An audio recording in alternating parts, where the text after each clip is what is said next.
At this time, it gives me great honor to confer an honorary degree upon the First Lady of the United States of America, Mrs. Michelle Obama. Robert Frost, in his poem, The Road Not Taken, best describes your journey as an African-American female, public servant, leader, and citizen of these United States of America. Your voyage is a testament to the belief that anything is possible for those aspiring to learn, serve, and lead at the highest levels. On every road you have traveled, you have demonstrated high levels of compassion and resolve, wisdom and understanding, integrity and commitment.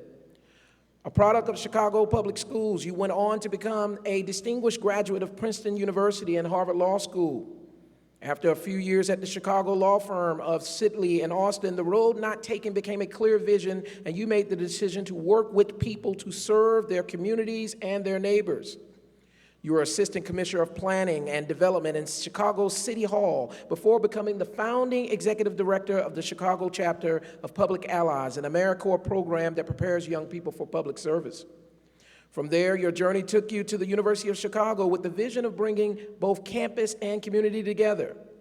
As Associate Dean of Student Services, you developed the university's first community service program. Because of your dedicated leadership, your spirit, and your well-known tenacity as Vice President of Community and External Affairs for the University of Chicago Medical Center, volunteerism skyrocketed.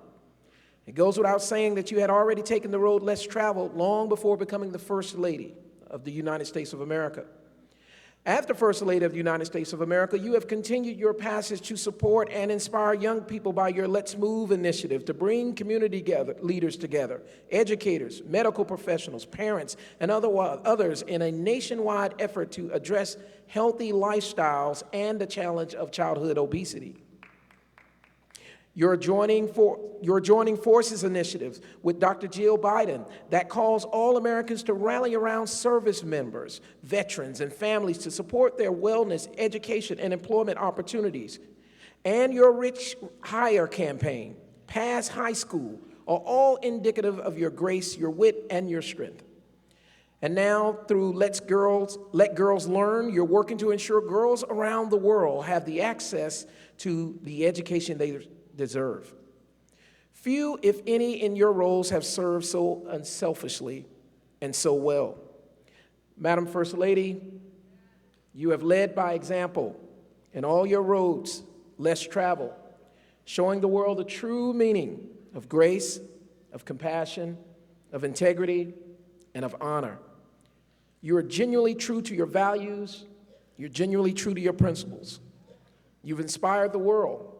For all you have done in the past 5 decades, and especially the past 6 years, to challenge, to champion, and to change the landscape of our society for all Americans, the Tuskegee University family salutes you, for you have, in our view, served to the extent of Frost's ending when he says, "Two roads diverged in a wood, and I took the one less traveled by, and that has made all the difference." Therefore, in recognition of your far-reaching efforts and an authority granted by the Tuskegee University Board of Trustees, we take great pleasure and honor in awarding you the honorary degree, Doctor of Humane Letters, with all the rights and privileges appertaining thereto.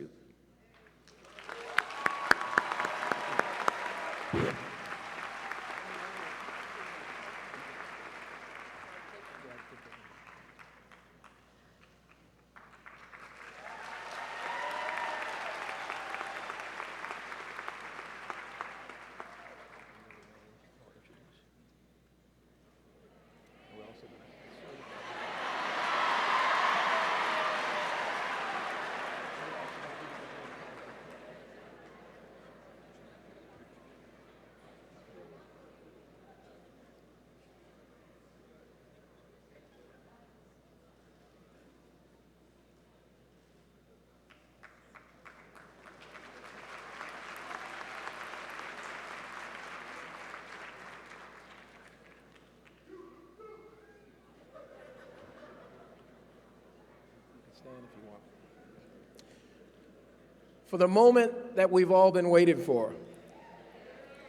Ladies and gentlemen, In class of 2015, I'm honored to introduce Michelle Obama, a woman whose words are always accompanied by her works, and who represents and embodies what I believe to be the three greatest seven-letter words in succession: purpose, passion, and calling, as demonstrated not only in her launch this last year of the Reach Higher initiative, encouraging young people to complete their education past high school, but in her roles as visionary and leader, educator, attorney, and servant, wife, and mother.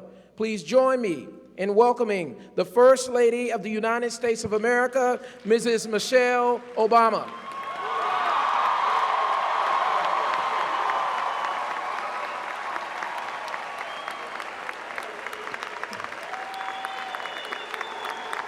Yay. Thank you all. Thank you so much. Let's let our graduates rest themselves. You've worked hard for those seats. Well, let me start by thanking President Johnson for that very gracious introduction and for awarding me with this honorary degree from an extraordinary institution. I am proud to have this degree, very proud, and thank you so much. I want to recognize Major General Williams, Congresswoman Sewell, Zachary, Kalana, to all of the trustees, the faculty, the staff here at Tuskegee University. Thank you so much for this warm welcome, this tremendous hospitality. Man, I'm so glad to be here. But before I begin, I just want to say that my heart goes out to everyone who knew and loved Eric Marks, Jr. I understand he was such a talented young man, a promising aerospace engineer who was well on his way to achieving his dream of following in the footsteps of the Tuskegee Airmen. And Eric was taken from us far too soon, and our thoughts and prayers will continue to be with his family, his friends, and this entire community.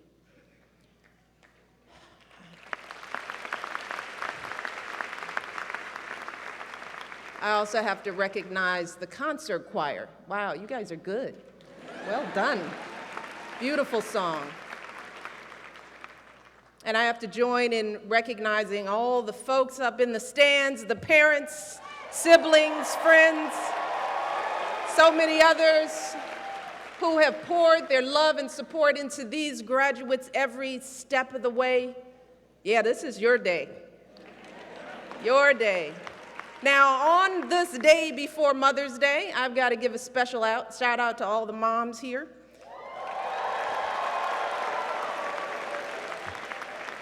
Yay, moms. And I want you to consider this as a public service announcement for anyone who hasn't bought the flowers or the cards or the gifts yet, all right? I'm trying to cover you. But remember that one rule is keep mom happy, all right?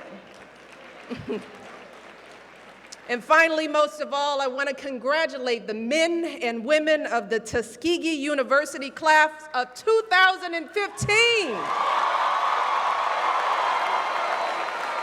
TU? I love that. We could do that all day. I'm so proud of you all. And you look good.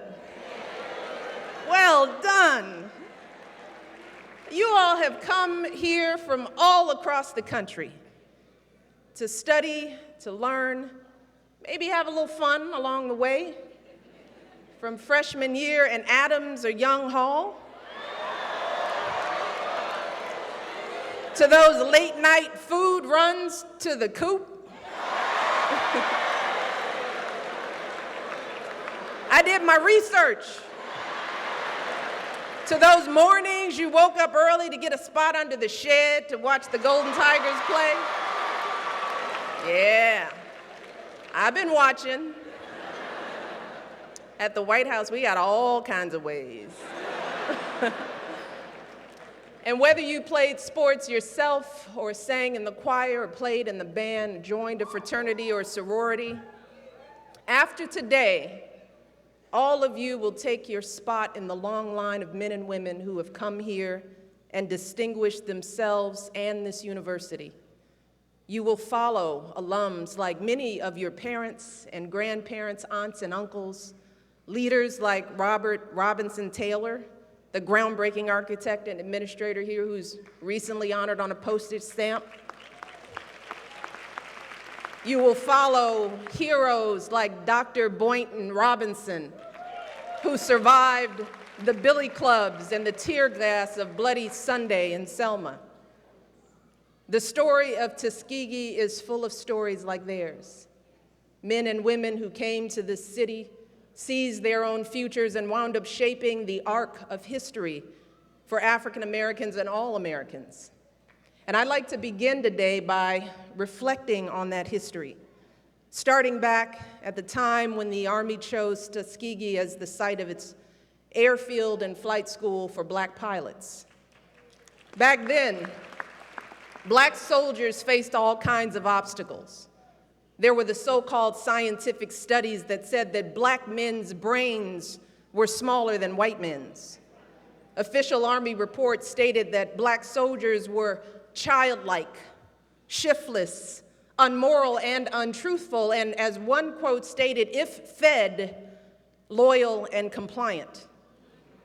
So while the airmen selected for this program were actually highly educated, many already had college degrees and pilot licenses, they were presumed to be inferior. During training, they were often assigned to menial tasks like housekeeping or landscaping. Many suffered verbal abuse at the hands of their instructors.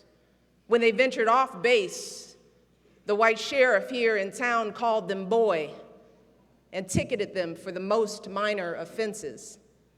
And when they finally deployed overseas, white soldiers often wouldn't even return their salutes. Now just think about what that must have been like for those young men. Here they were, trained to operate some of the most complicated high-tech machines of their day, flying at hundreds of miles an hour with the tips of their wings just 6 inches apart. Yet when they hit the ground, folks treated them like they were nobody, as if their very existence meant nothing. Now, those airmen could easily have let that experience clip their wings. But as you all know, instead of being defined by the discrimination and the doubts of those around them, they became one of the most successful pursuit squadrons in our military. They went on to show the world that if black folks and white folks could fight together and fly together, then surely they could eat at a lunch counter together. Surely their kids could go to school together. You see, those airmen always understood that they had a double duty, one to their country and another to all the black folks who were counting on them to pave the way forward.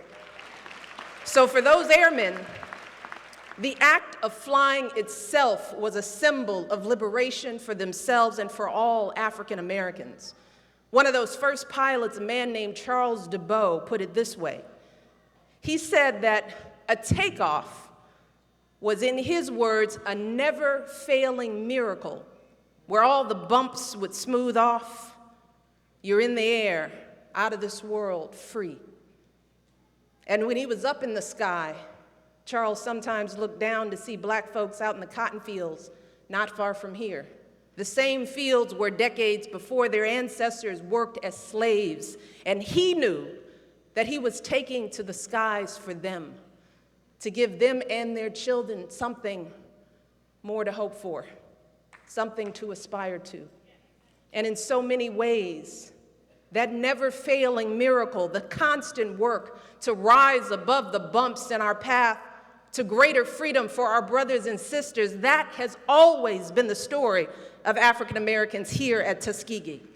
And just think about the arc of this university's history. Back in the late 1800s, the school needed a new dormitory, but there was no money to pay for it. So Booker T. Washington pawned his pocket watch to buy a kiln, and students used their bare hands to make bricks to build that dorm and a few other buildings along the way.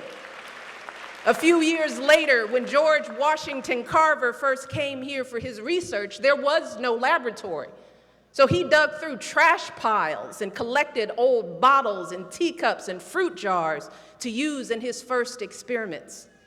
Generation after generation, students here have shown that same grit, that same resilience to soar past obstacles and outrages, past the threat of countryside lynchings, past the humiliation of Jim Crow, past the turmoil of the civil rights era. And then they went on to become scientists, engineers, nurses, and teachers in communities all across the country and continue to lift others up along the way. And while the history of this campus isn't perfect, the defining story of Tuskegee is the story of rising hopes and fortunes for all African Americans. And now, graduates, it's your turn to take up that cause. And let me tell you, you should feel so proud of making it to this day. And I hope that you're excited to get started on that next chapter. But I also imagine that you might think about all that history, all those heroes who came before you, and you might also feel a little pressure, you know? Pressure to live up to the legacy of those who came before you. Pressure to meet the expectations of others. And believe me, I understand that kind of pressure. I've experienced a little bit of it myself. You see, graduates, I didn't start out as the fully formed First Lady who stands before you today. No, I had my share of bumps along the way. Back when my husband first started campaigning for president, folks had all sorts of questions of me. What kind of First Lady would I be? What kinds of issues would I take on? Would I be more like Laura Bush or Hillary Clinton or Nancy Reagan? And the truth is, those same questions would have been posed to any candidate's spouse. That's just the way the process works. But as potentially the first African American First Lady, I was also the focus of another set of questions and speculations, conversations sometimes rooted in the fears and misperceptions of others. Was I too loud or too angry or too emasculating? Or was I too soft, too much of a mom, not enough of a career woman? Then there was the first time I was on a magazine cover. It was a cartoon drawing of me with a huge afro and a machine gun.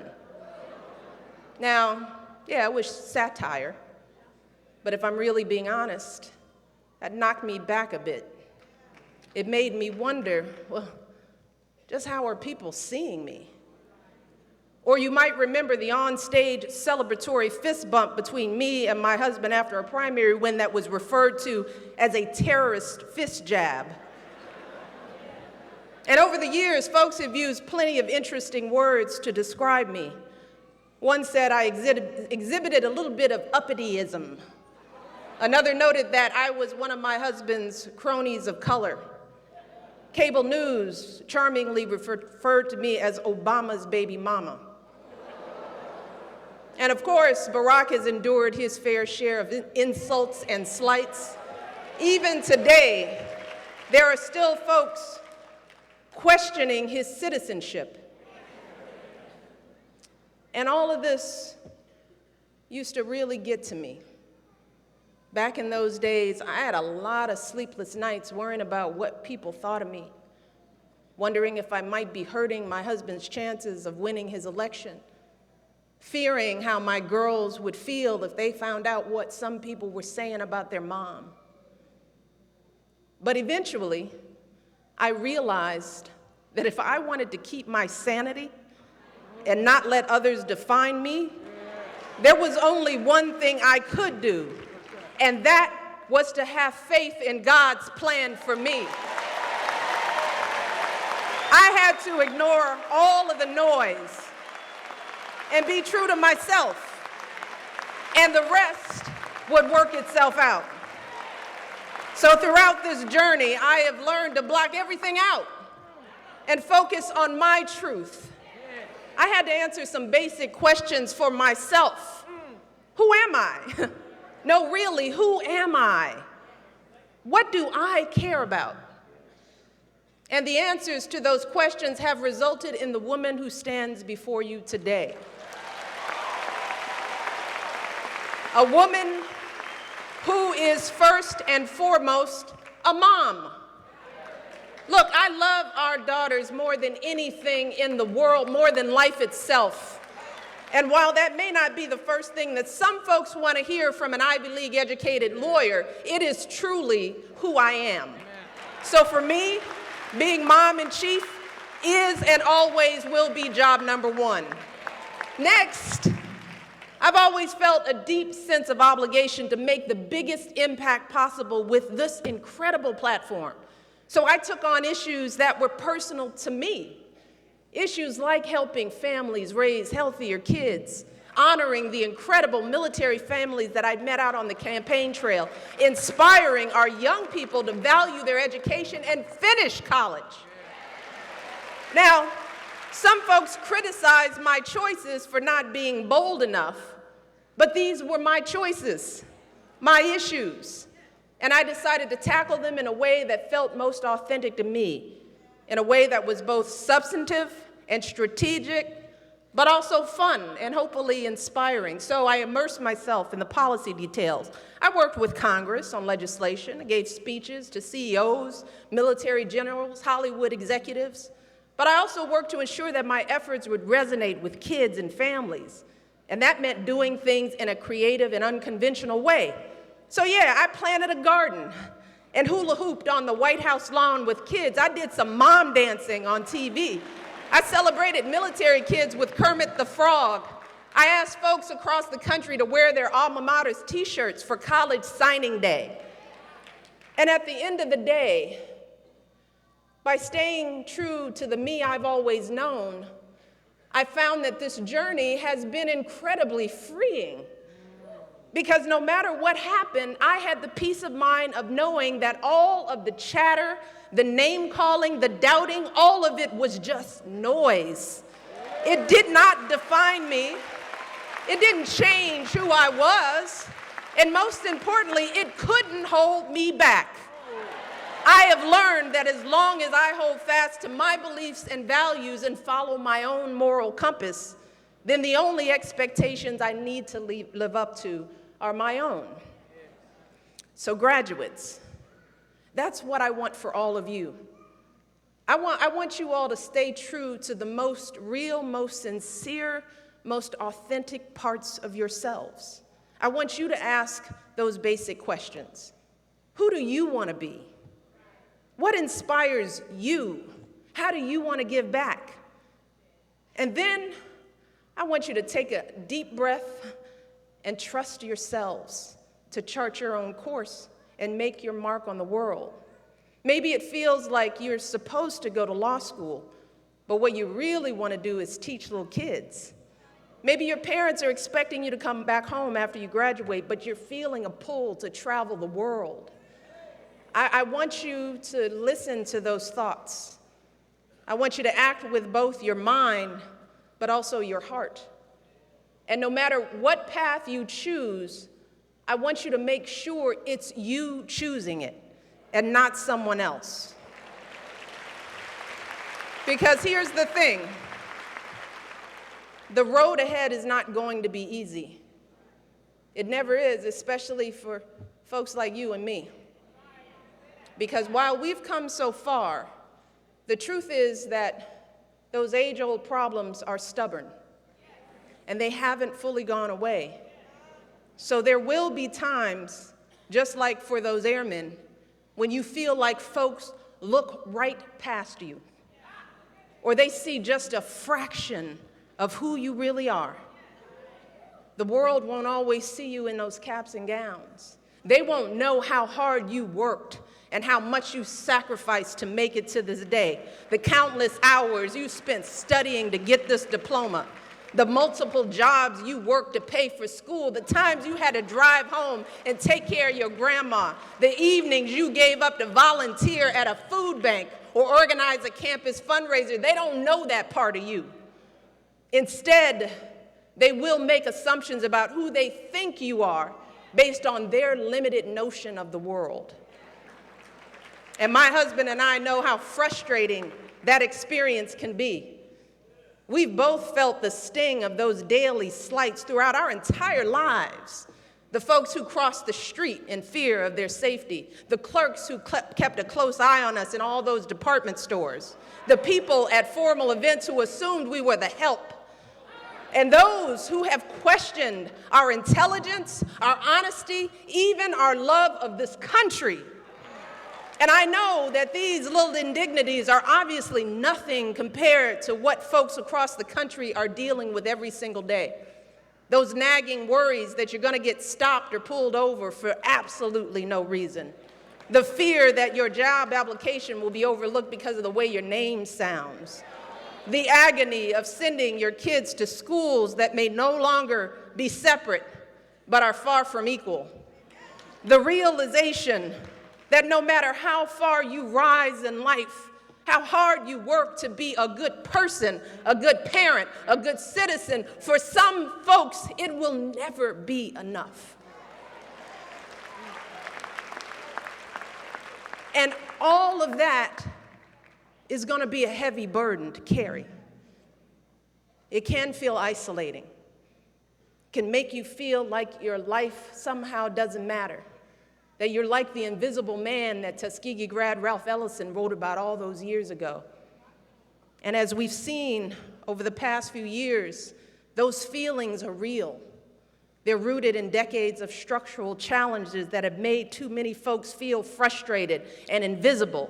And those feelings are playing out in communities like Baltimore and Ferguson and so many others across this country.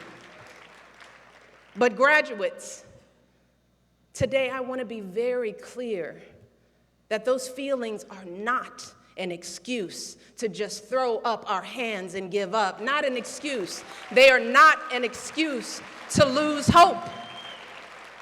To succumb to feelings of despair and anger only means that in the end, we lose.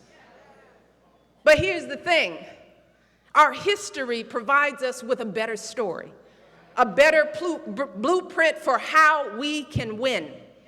It teaches us that when we pull ourselves out of the lowest emotional depths and we channel our frustrations into studying and organizing and banding together, then we can build ourselves and our communities up. We can take on those deep-rooted problems, and together, we can overcome anything that stands in our way. And the first thing we have to do is vote. Hey, no, not just once in a while, not just when my husband or somebody you like is on the ballot, but in every election, at every level, all of the time. Because here's the truth. If you want to have a say in your community, if you truly want the power to control your own destiny, then you've got to be involved. You've got to be at the table. You've got to vote, vote, vote, vote. That's it. That's the way we move forward. That's how we make progress for ourselves and for our country. That's what's always happened here at Tuskegee. Think about those students who made bricks with their bare hands. They did it so that others could follow them and learn on this campus too. Think about that brilliant scientist who made his lab from a trash pile. He did it because he ultimately wanted to help sharecroppers feed their families. Those airmen who rose above brutal discrimination, they did it so that the whole world could see just how high black folks could soar. That's the spirit we've got to summon to take on the challenges we face today. And you don't have to be president of the United States to start addressing things like poverty and education and lack of opportunity.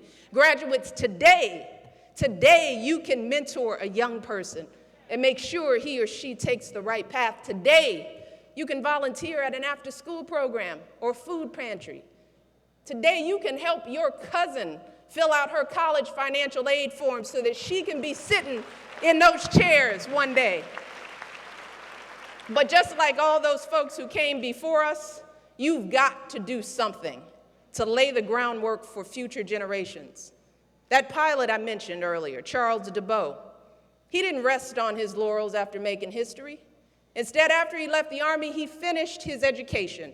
He became a high school English teacher and a college lecturer.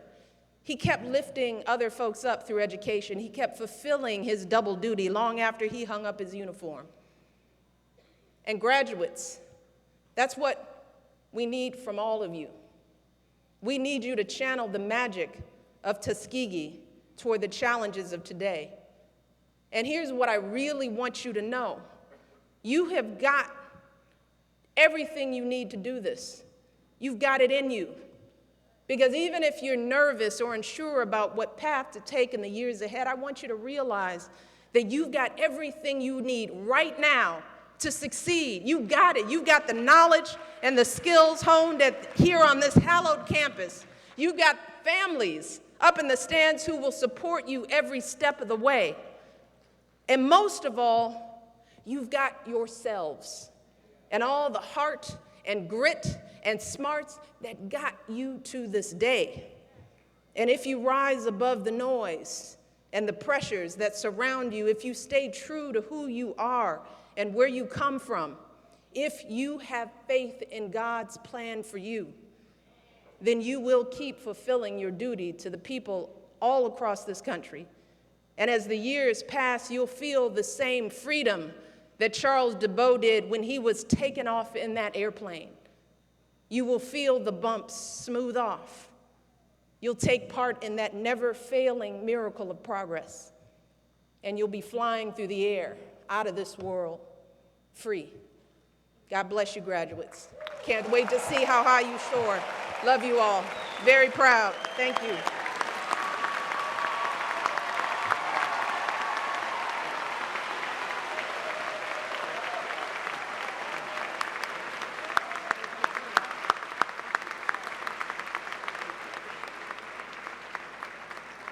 I think we can do a little better than that. Tuskegee University.